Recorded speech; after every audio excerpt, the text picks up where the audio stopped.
Sharda recording studio Maulapur बाजार।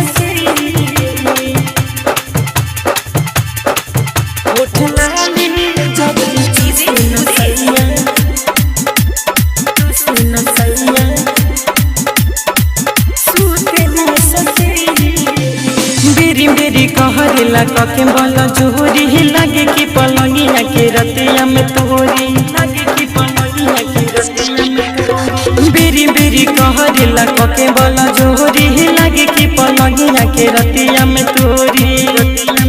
दर्द उठता पूरे पूरे कमर टूटे रे सखी दर्द उठता पूरे पूरे कमर टूटे रे सखी उठ लाली जबले चूस न सैया सूत न सखी उठ लाली जबले चूस न सैया सूत न सखी सूत न सखी उठ लाली जबले चूस न सैया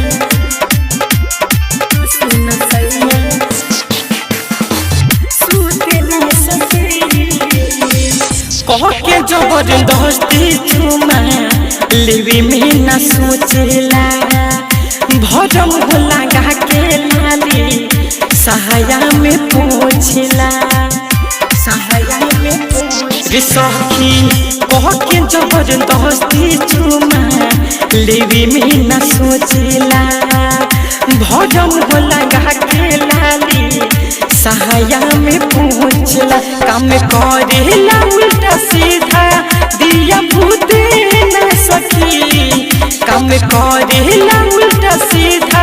दिया भूते न सखी उठ लाली जबले चूसे न सोइया सूत न सखी उठ लाली जबले चूसे न सोइया सूत न सखी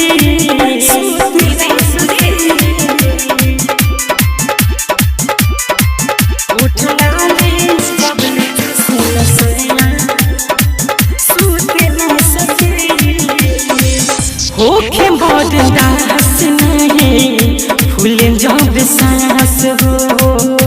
काथी बताए मन राजा बतिया बखास हो हाँ होखे बर्दाश्त नहीं फूल जब सांस हो काथी बताए मन राजा बतिया बखास हो राइटर विकांत राकेश दुख न बुझे रे सखी राइटर विकांत राकेश